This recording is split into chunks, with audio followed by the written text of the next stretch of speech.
I just want to add to that. I mean, I think the situation is a bit complicated because if you look, for example, at the House of Representatives, people are always speaking about these institutions as that everybody in them are bad. I mean, the reality is if you look at figures like Congressman Henry Waxman, he has been a leader in almost every substantive reform movement in recent American history. He's totally selfless. He's scrupulously honest. He's from a district that enables him to do what he does. And there are people in there trying to do things, whatever party they may be in. It's not impossible to make some changes within the system, but what they're up against more than anything else is this very, very insidious thing, which is the twisting of the information itself. People are dumbed down, people are distracted, people are lied to, and they simply don't know what's going on. They don't know what's in these bills, they don't understand basic things. A lot of these things, like the Tea Party movement, New York Times did a very good story about that. They went out and interviewed these people, and they were people who'd never been involved in anything before, and they were terrified. They were terrified in maybe a different way than perhaps you're terrified, but they were legitimately terrified. I'm not disagreeing there are not strands of these groups that maybe have elements of hate and so forth. You have that on the left too. You have that all across the spectrum. You have anti-Semitism running throughout a lot of these things. So there are all kinds of strands. But I think that in general what we have is people who are scared, they don't trust power, and they don't really know where to turn. And I think one of the solutions that, as I say, is to give people more and better accurate information that's not coming from the controlled media and that's not coming from these PR campaigns. That's my question. Great. A comment first, and that is 9/11. If you want to get more information and you don't have time, take 30 minutes and watch Architects and Engineers 30-minute presentation about the Twin Towers and 9/11. Doesn't take much time. Question for Bill. You've been on both sides of the issue. You've been a vet, you're a vet, etc. Could you give us your ideas of what we need to do now? Well, you know, one thing is that history can change very quickly. And, you know, even though it seems like we're in a transitional period, you know, the example I used, you know, shows that with what happened with Nixon, that, you know, history doesn't go in a straight line. It can just suddenly, you know, take off. So I think the thing is that for people, like I said before, not to be discouraged. We think that the movement is in a period now, in a formative period. You can see that some of, I mean, there's that war at home that's just as big as the war abroad. You know, people are just being slammed so much economically here.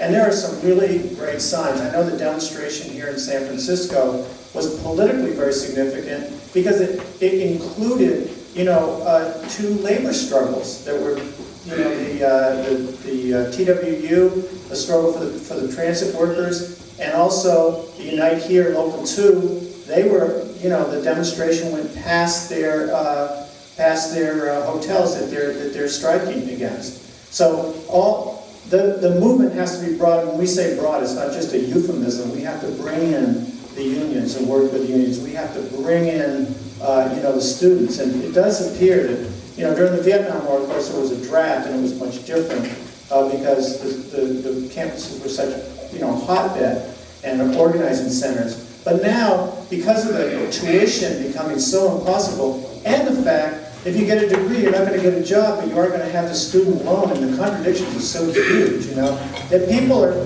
that the conditions are really right. And of course, we can't predict when all this is going to change dramatically. In the military, right now, there are a lot of signs of, one is the really negative sign, is the number of suicides that are taking place in the military, which is getting, you know, dramatic. We don't know the extent of opposition, but as someone who was within the military, but as someone who was in the military, believe me, there's huge disgruntlement in it. I mean, you know, you can't look at the vets and the people who are in the military as being all gung-ho and everything. People go in because they don't have options. You know, you call it a, you know, an economic draft or whatever, but that's what's happening. We're starting to hear more. You know, they censor everything.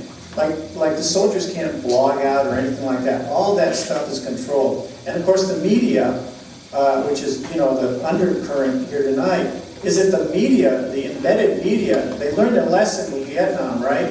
They didn't, there would be no more, journalists that are just like floating around getting real stories, recording massacres like My Lai. A journalist now can't even sneeze without it having to go through the Pentagon censoring process. So, but what we're hearing is that there's a lot more opposition, and the group that I'm with, March Forward, it's a military group. If people want to see, people should go to marchforward.org and see what we're doing. But we're starting to get lots of emails and lots of communications with people. That was such a valuable component during the Vietnam War that we're really looking to that. It's a combination of things, and if we can leave you all with one thing. It's really, this is a moment that we're going to come out of, and it's all going to change. Even during the Depression, it started out so dark, and then what happened?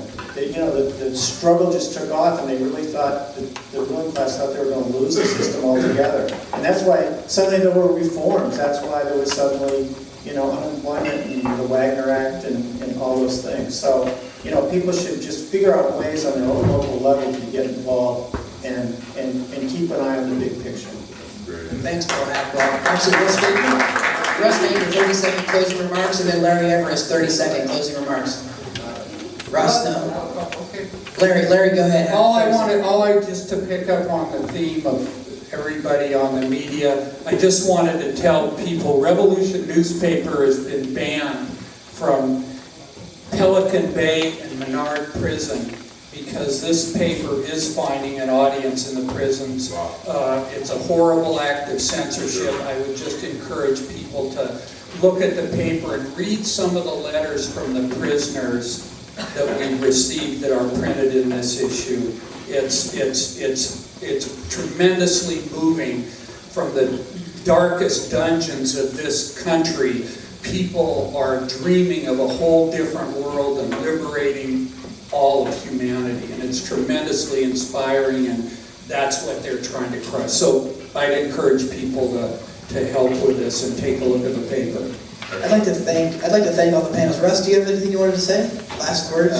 Just to say that, I think we're in a very interesting time. I know that when I listen to what I'm saying, when I listen to what other people are saying, you get this sense of sort of despair, and you feel sort of paralyzed or stricken. But at the same time, there are actually lots of good things happening all around us on so many different levels. And I just want to say, have faith, stay active, and I think there is a better day ahead. I really believe that. I could keep going otherwise. I'd like to thank all of our panelists. I would like to thank the Middle Eastern Children's Alliance, World Can't Wait, the BFUU Social Justice Committee, Media Freedom Foundation, Project Censored, where I'm director. I'd like to remind everybody that there's information over here. Russ has his books, Larry has books. All the panelists are going to be here. Please come and stay and talk to them. Come back April 22nd to see myself and Peter Phillips talk about Censored 2010. There's also a copy of the latest op-ed piece Peter Phillips and I wrote that was censored.